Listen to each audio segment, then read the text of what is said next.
Eh bien, salut à tous, bienvenue sur Super Moi TV. Je suis content, ça fait du bien de se retrouver pour une nouvelle rencontre. Aujourd'hui, c'est Sophie Astrid.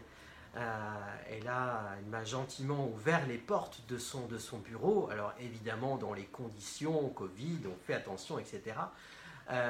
Mais en fait, je crois qu'au-delà de ça, il y a des rencontres qui doivent se faire pour partager des beaux messages. Et en fait, voilà, Sophie Astrid en a un. Et je suis très content, en tout cas, de lui donner la parole, de lui poser un certain nombre de questions sur son business, sur son état d'esprit, sur ce qu'elle pense de l'entrepreneuriat, sur comment elle le transmet, comment elle transmet ses valeurs. A tout de suite, place à Sophie Astrid. Salut Sophie Astrid. Salut. On a déjà partagé pas mal de temps avant. C'est vrai. C'est pas dans mes habitudes de préparer autant, en tout cas d'avoir une si longue introduction. Et à la fois, les choses se font comme elles doivent se faire. Je suis encore plus heureux de partager ce moment-là avec toi. On va parler de ton univers. On va parler de 3 univers finalement en un. Finalement, le vivant, le numérique et l'entrepreneuriat. Et on va reprendre un petit peu ton parcours et tes valeurs pour voir finalement comment tu te positionnes aujourd'hui. Alors, comment tu étais enfant et qu'est-ce qui t'animait particulièrement? Est-ce que tu t'en souviens? Oui, je m'en souviens très très bien, Franck. Ce qui m'animait, moi, c'était le vivant. J'ai été une enfant qui observait beaucoup la nature, les animaux, mais les gens aussi. Et ce qui m'animait, c'était de comprendre comment ça fonctionnait, tu vois. C'était comment la nature fonctionne, comment les animaux fonctionnent, comment les humains fonctionnent, et en particulier comment ma famille fonctionne, mes parents. Je les ai beaucoup observés. Voilà. C'est-à-dire, ouais, il y avait ce mot observation qui était là. Tout à fait. C'était vraiment ça. C'était ça qui me faisait vibrer quand j'étais petite fille. J'ai passé beaucoup de temps à observer. Mais je passe encore beaucoup de temps à observer. Tu avais un animal préféré ou pas? J'avais un animal préféré, mon chien. Ouais. Ok. Qui s'appelait comment? Alors mon chien s'appelait Belle. Petit coucou à Belle quand même du coup. Ouais, paix à son âme. Voilà, c'est ça. Tes parents étaient entrepreneurs? Oui, absolument. Ouais, tout à fait. J'imagine que ça, au-delà d'influencer, ça inspire sur ce qu'on veut faire après, plus tard quand on est grand? Ça a tout conditionné, puisque la chose, je dirais, la première brutalité, réalité difficile que j'ai vécue au travers d'eux, c'est leur faillite.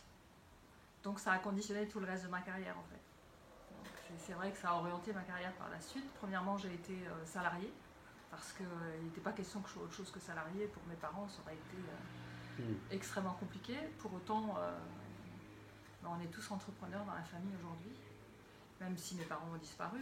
Mais voilà, il y avait cette fibre, cet ADN entrepreneur qui est là. Et oui, le fait que mes parents soient entrepreneurs et qu'ils aient eu des difficultés, c'est ce qui fait que je fais ce que je fais aujourd'hui. Et quand on dit parfois jamais ça, jamais ou toujours, en fait, Bien sûr. On l'est avant même de savoir qu'on le devient. C'est ça, c'est exactement ça. Toi, tu accompagnes du coup depuis une vingtaine d'années, après j'imagine que tu les comptes plus forcément. Tu as décidé d'accompagner les TPE, les PME. Ouais.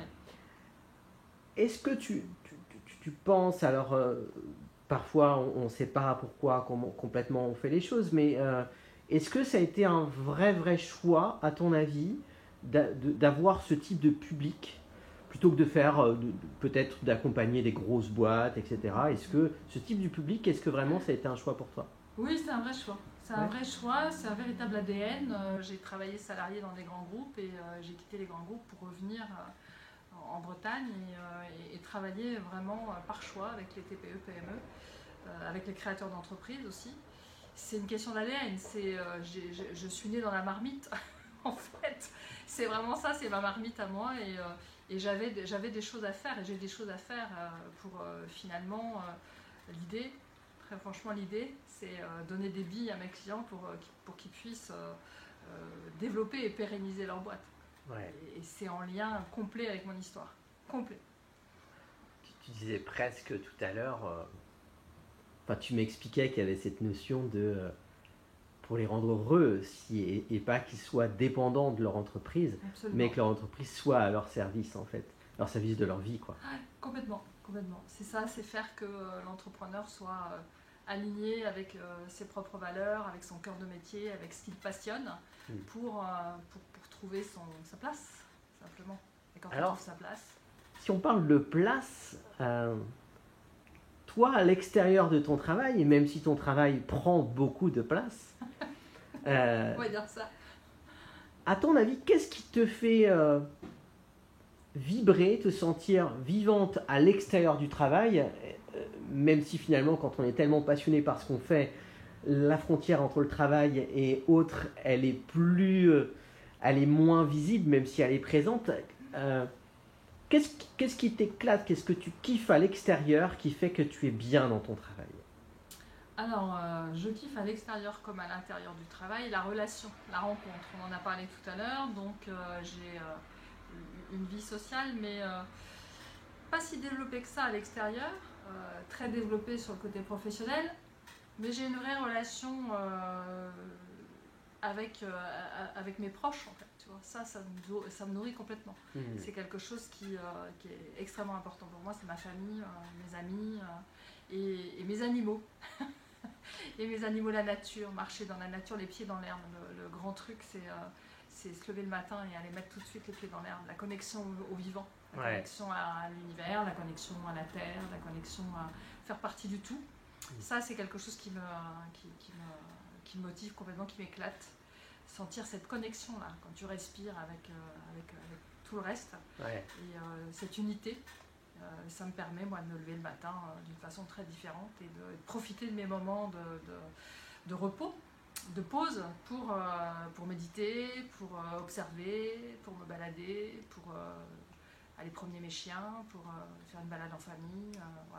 Voilà vraiment ce qui me motive, ce qui me donne de l'énergie pour... Au-delà on va parler des thématiques que tu leur partages, évidemment, à tes clients.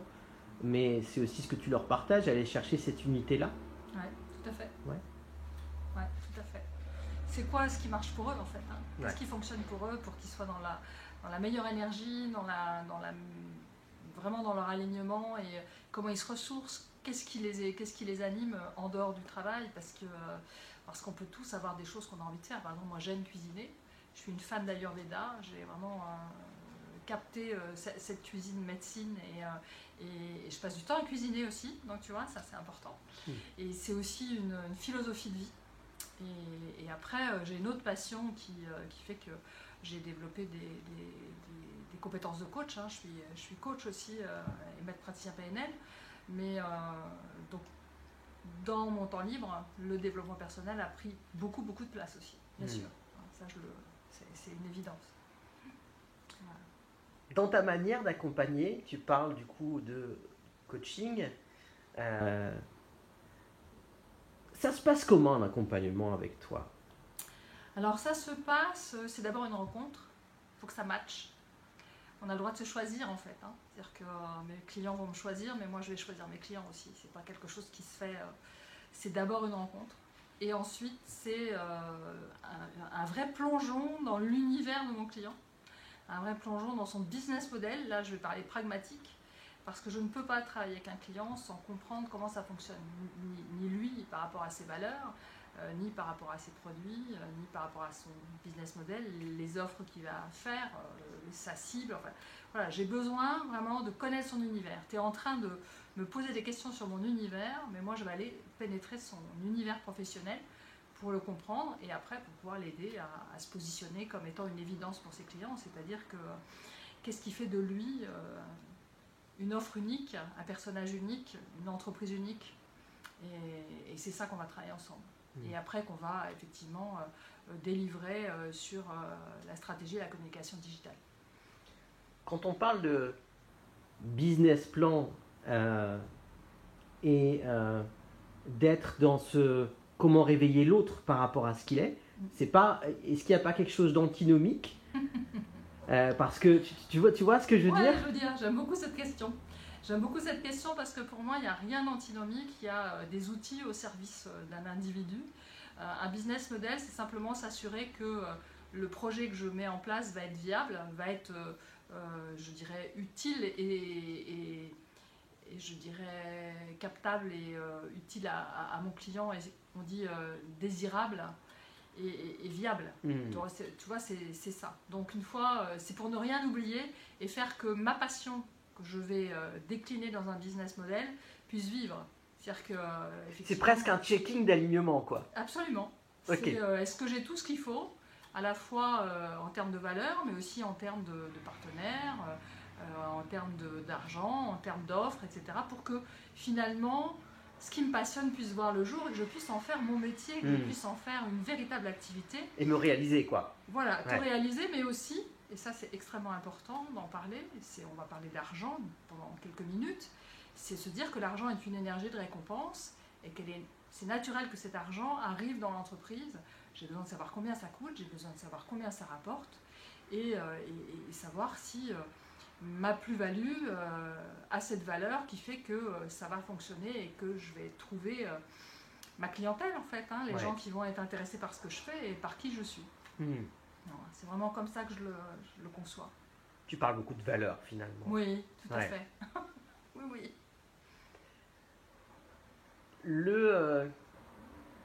Quelle est l'objection qui revient de temps à autre, qui peut être là, de la part de tes clients, et quelle est là ou les meilleures réponses possibles à cette objection? L'objection majeure des clients, c'est pas tant sur ce qu'on va faire ensemble que sur ce qu'ils sont en capacité de faire, tu vois. C'est je vais pas y arriver, ou je vais pas savoir faire, ou c'est pas pour moi, ou j'ai une idée mais bon elle est pas bonne. Tu vois, il y a vraiment souvent on travaille sur la confiance en soi.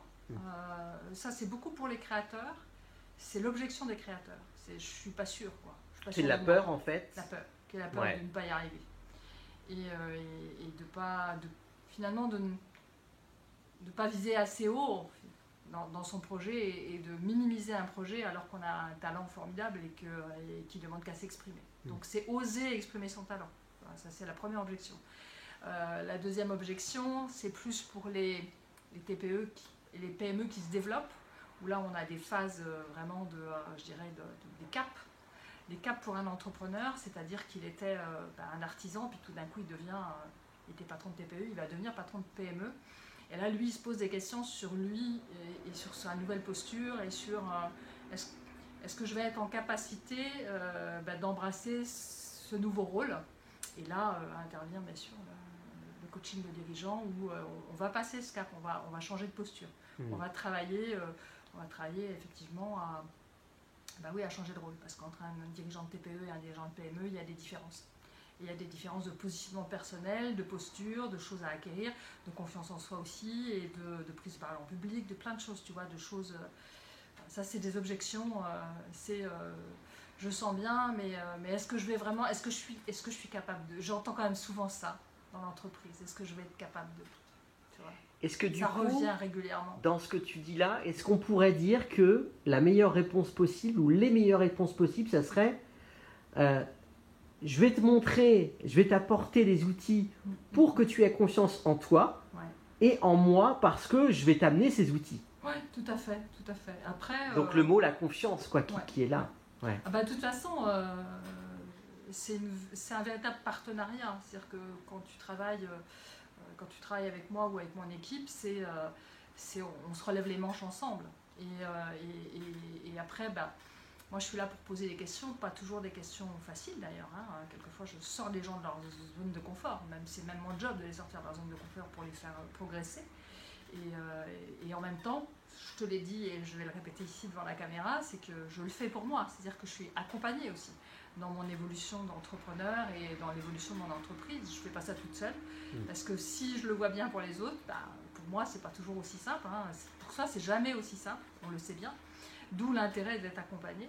Et je le fais pour moi, donc, et le faire pour les autres, c'est un vrai bonheur que d'éclairer la route, si tu veux. Je crois que c'est ça qui porte. Et quand ils sont prêts à entendre, mais bon, voilà, c'est juste waouh, c'est l'effet waouh. C'est-à-dire qu'il se passe un truc, les portes s'ouvrent, la lumière s'allume, enfin, il y a une vraie explosion de faits et de résultats. Tu parles de lumière et il y a aussi certainement ce jeu de miroir entre la personne que tu accompagnes et du coup toi-même ça te permet bien sûr, de grandir. Évidemment, hein, les clients, nos clients, quelle que soit l'entreprise, nous portent et nous amènent tellement de choses. Moi, c'est aussi grâce à mes clients que j'évolue, bien sûr. Évidemment. Est-ce que quand tu te lèves le matin, est-ce que c'est ça aussi qui te motive à aller faire ces rencontres ?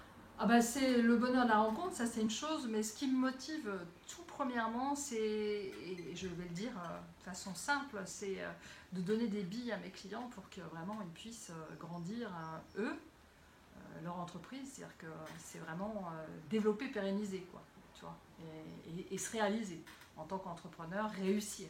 Et presque en tant qu'humain ? Et oui, voilà, c'est une mission. Moi, je porte une mission de vie en fait, moi, au travers de mon entreprise, donc je travaille avec des gens qui portent des missions de vie dans leur entreprise. Ceux qui ne portent pas de mission de vie, c'est pas mes clients, je veux dire. Ne viennent pas te voir. Ils viennent pas me voilà, voir. Ils viennent pas me voir. Parce qu'ils savent bien que c'est pas moi la bonne personne. Je pense qu'effectivement, dans l'alignement qui est le mien, les gens qui portent une vraie mission et qui portent des vraies choses importantes pour eux au travers de leur métier, quel que soit le métier, on peut avoir ça. Donc, et c'est ces gens-là. C'est ces gens-là que je rencontre. La vie, tout court, et la vie d'entrepreneur n'est pas linéaire. Ouais, on en parlait, et c'est quelque chose qui est connu. Et donc, du coup, elle est faite de situations plus basses, d'échecs, de succès. Ouais. Et à la fois, on ne sait pas toujours finalement si ce sont les échecs ou les réussites qui nous font progresser. C'est quoi, toi, l'échec qui t'a fait le plus progresser ? Alors déjà, je vais dire une chose sur l'échec. Pour moi, il n'y a pas d'échec, il n'y a que des expériences. Il y a vraiment à chaque fois des expérimentations. Et ces expérimentations qui m'amènent devant une porte fermée, bof, cette porte fermée, si je me retourne, il y en a une autre qui s'ouvre. Donc, un échec entrepreneurial, oui, j'en ai eu un. Je me suis associée, ça n'a pas fonctionné. On a fermé cette boîte et puis je suis repartie faire autre chose. Donc ça a été une expérience qui fait que je suis l'entrepreneur que je suis aujourd'hui. J'ai appris énormément. Ça m'a fait grandir sur tout un tas de choses. Ça m'a aussi permis et ça me permet de mieux accompagner mes clients aujourd'hui. C'est-à-dire qu'à chaque fois qu'une porte se ferme pour moi, j'ai une cliente qui a témoigné sur LinkedIn et j'en parle parce qu'elle dit qu'elle a dû vivre 1000 vies d'entrepreneur pour pouvoir m'apporter tout ce qu'elle m'a apporté. Oui, je travaille avec beaucoup d'entrepreneurs depuis 20 ans maintenant, donc c'est mon terreau. Et les business models apportent, et les gens et leur business model m'apportent des solutions pour d'autres personnes, et ainsi de suite. Donc tu vois, ça se cultive, il y a une espèce de culture comme ça d'entrepreneurs. Donc c'est extrêmement intéressant. Voilà, donc l'échec, pour moi, c'est toi qui le vis comme un échec. Si tu le vis comme un échec, ça va durer longtemps. Si tu le vis comme une expérience, tu vas en faire quelque chose. C'est ça que j'ai envie de dire. On a tous des échecs, même dans la journée, je peux avoir entre guillemets un échec, mais ce sera juste une expérience. C'est-à-dire que test and learn, je vais tester un truc, ça ne marche pas, c'est pas grave, je vais faire autrement. Il y a une autre voie. C'est-à-dire que quand on construit par exemple un business model, on va faire je ne sais combien de scénarios pour trouver le scénario qui va tenir la route et qui va faire que ça va marcher, quoi, tu vois. Et on peut se casser le nez plusieurs fois, c'est comme dans la vente, tu peux appeler des fois 10 fois une personne, c'est pas le bon moment, et puis la 11e fois, ça sera le bon moment.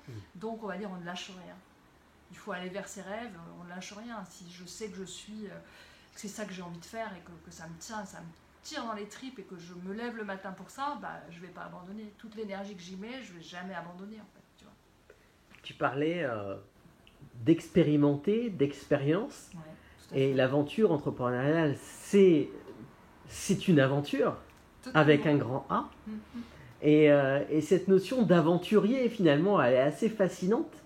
est-ce que toi, il y a un ou des héros, d'ailleurs, qui existent ou qui n'existent pas, Ouais, tout à fait. qui te permettent aussi voilà, d'avoir un espèce de petit ancrage, quoi, tu vois? Alors, les héros, je n'ai pas de héros en particulier, tu vois. Moi, je suis plus dans les héros du quotidien. Et mes héros à moi, c'est vraiment les entrepreneurs, en fait. Quand je réfléchis, quand tu me dis ça, je pense à ça, parce que je vois des héros au quotidien. Moi, je vois des entrepreneurs tous les jours qui sont de véritables héros, quoi. Ouais. Et après, quel que soit le métier, il y a des héros du quotidien, quelles que soient les circonstances, quelles que soient... C'est plus ça, je regarde les gens dans leurs difficultés, dans la façon dont ils expérimentent et la façon dont ils s'en sortent. Et waouh, ils m'épatent, quoi. Il y a des gens qui sont épatants, et il y a tellement de gens épatants, et c'est juste qu'il faut regarder, avoir la bonne lumière pour voir qu'on est épatant. Mais vous êtes tous épatants, finalement. Tu vois, c'est ça mes héros du quotidien. Ok. Un film ou un livre ou des livres Alors, qui... ouais, je l'ai pris avec moi. Je l'ai pris avec moi, c'est le Tao de l'entreprise. Je crois que ça a été de Laurent Château, pour ceux qui veulent le lire, hein, Performance globale et harmonie. Et c'est vraiment la loi du juste milieu, et ce livre. Et le Tao, c'est l'entreprise, mais l'humain aussi, hein, et les humains qui la composent dans le juste milieu. C'est ni trop, ni pas assez. C'est juste bien, tu vois, on est dans l'équilibre, et on est dans l'harmonie. Donc je cherche toujours ça, je cherche toujours l'équilibre et l'harmonie. C'est quelque chose qui pour moi est... Bah ouais, ça me fait me lever le matin, mais ça me fait... Même dans ma vie, enfin, je veux dire, c'est... Alors, de là à dire que je suis taoïste, je ne dirais pas ça, mais j'ai récupéré du côté Tao le juste milieu. Voilà. Et parfois, j'imagine que c'est pas facile parce qu'on a l'impression d'être sur un fil, d'être justement en déséquilibre et à essayer d'être dans un équilibre dans le déséquilibre, en fait. C'est ça. Moi, je dis de l'entrepreneur et je dis de la vie qu'on est tous des funambules sur notre fil, et que tu vois, les moments, un peu comme ça, un peu comme ça, un peu comme ça, mais si tu sais où tu vas, si tu as des rêves, si tu t'y tiens, si tu es porté par quelque chose, c'est plus facile de tenir comme ça. Hein, ça, je pense que c'est une force. Tu gardes ton équilibre. C'est comment tu gardes ton équilibre finalement, tout le temps dans la vie. Comment tu arrives à équilibrer ça, comment quand tu es en déséquilibre, tu trouves la solution pour remettre du poids de l'autre côté, puis hop, la balance revient, tu vois, ça revient. Et c'est un jeu, la vie c'est ça aussi. Hein. La vie, le vivant, cherche l'équilibre tout le temps, la planète cherche l'équilibre tout le temps. C'est extrêmement intéressant de voir comment les choses s'équilibrent. On voit bien que si nous on crée un déséquilibre, la planète va contrebalancer. Donc c'est ça l'entreprise aussi pour moi, et la vie tout court, le vivant. Il y a, quand on parle de ces jeux d'équilibre, les enfants jouent beaucoup avec ça. Absolument. Hein, ils sont souvent, moi pour balader avec ma fille, dès qu'elle voit un muret, elle va se mettre sur le muret, tester, et en fait à tester finalement ce jeu d'équilibre, à jouer en fait avec ça, à se tester. Et pourquoi je parle d'enfants, parce que finalement eux nous donnent tellement de leçons sur encore d'être dans le jeu, d'expérimenter. Ils tombent, ils se relèvent, même si ça pleure un peu, ils retestent dans 5 minutes. Tout à fait. Et du coup me vient cette question, qu'est-ce qui te fait toi sourire et retrouver ton âme d'enfant? Alors, bah écoute, j'ai parlé de mes animaux tout à l'heure. Moi j'ai 2 chiens, j'ai un chat, et j'ai élevé un jeune chien cette année à nouveau parce que j'avais perdu une de mes chiennes l'hiver dernier. Et ça me ramène à l'enfance complètement. Les animaux me ramènent à l'enfance. Je retrouve mon âme d'enfant, les chevaux aussi. J'ai aussi une passion pour les chevaux. Et il y a quelque chose qui se passe. Tu es connecté à cette âme d'enfant. Quand je dormais dans la niche de mon chien quand j'étais enfant, et j'étais dans la niche avec le chien. Et ça n'a pas changé. Finalement, mon âme d'enfant, elle est là. Elle est toujours dans la nature, dans le vivant. Quand je marche dans les bois, je peux partir en gabadant et en souriant, en riant. Mais le matin, quand je me lève, le premier sourire, parce que mon compagnon est encore endormi, mais le premier sourire, c'est les chiens qui me le donnent, puisque je me lève pour les sortir. Voilà. Donc, toi, c'est extrêmement important. Le rapport au vivant, le rapport au vivant et à la vie tout court, c'est c'est ça qui me fait sourire quand même. Je souris aussi au fait d'être toujours là, d'être vivante et d'avoir cette chance de parler avec toi à la caméra aujourd'hui. C'est-à-dire que voilà, ça va bien, quoi. C'est quoi le dernier mot sympa que tu as entendu et le dernier mot sympa que tu as donné? Mot ou... Alors, il y a tout un tas de mots sympas qui arrivent. Bon, bah, comme tu sais, je suis une aficionado des réseaux sociaux. Et donc, j'échange beaucoup avec les gens. Il y a beaucoup de partage dans ma communauté. Et il y a des jolis mots comme un film d'entreprise que je viens de mettre en ligne et où une personne que je connais me dit je te reconnais bien là, on reconnaît à la fois ton alignement, ton intégrité et ton envie, ta joie d'être là, quoi. Et je lui ai répondu que oui, mais notre rencontre, en fait, ces mots, je pouvais les lui renvoyer parce que c'est une réalité. Donc tu vois, finalement, quand on est aligné, tu trouves les gens qui sont comme toi et les mots, les jolis mots qu'on s'échange sont des mots qui, là encore je vais revenir, tu disais je parlais beaucoup de valeurs, mais qui nous concernent directement et qui sont je dirais en équilibre et qui sont résonnants en termes de valeurs entre nous. Donc voilà, c'est un peu ça les mots. Il y a une question que j'aimerais te poser. Tu as voyagé pas mal, tu as réalisé pas mal de choses jusqu'à présent.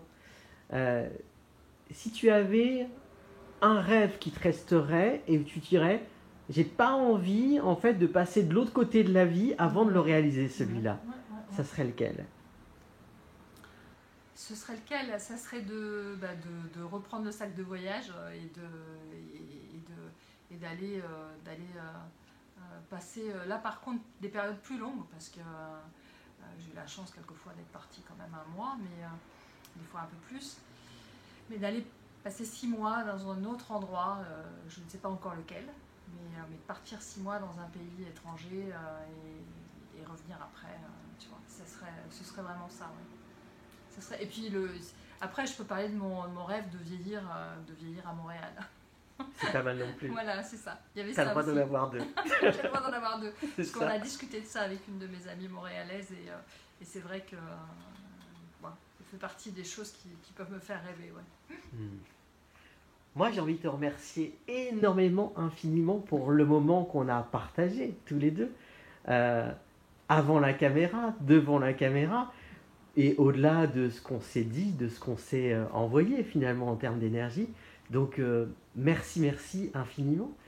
Et j'ai envie de te donner du coup le mot de la fin de ce moment-là, peu importe la forme, celle qui te parle le plus. Mais le mot de la fin, ce sera la vie, c'est des rencontres. En voilà une belle avec toi, Franck, et c'est ça, cette richesse. Moi, c'est ce qui me nourrit. Donc, je vais continuer de rencontrer. Et grâce à Hervé Lebert, à qui je fais un petit coucou, on s'est rencontrés. Voilà, c'est ça la vie. Et c'est ça aussi ce que je propose grâce aux réseaux sociaux. On voyage moins. Moi, j'ai beaucoup voyagé, ce que tu disais, mais on voyage moins. Mais aujourd'hui, ces réseaux, on voyage quand même. Et on rencontre des gens loin. Ouais. Et en étant en fait sa communauté de partage, voilà, de progrès. Et ça, c'est juste magique. Donc merci surtout pour cette rencontre, c'est ça, merci pour la rencontre. C'est vraiment ça que j'ai envie de dire. Merci pour la rencontre. Merci à toi, grand merci. On mettra évidemment les coordonnées de tes réseaux et de ton futur réseau, puisqu'il y a une chaîne YouTube qui doit... donc on en parlera, on mettra évidemment les liens pour que les gens puissent te retrouver autrement dans les différents espaces. Merci à toi. Voilà. Merci pour ce moment. Merci tout simplement, merci à la vie et voilà. À bientôt, prends soin de toi. Merci également.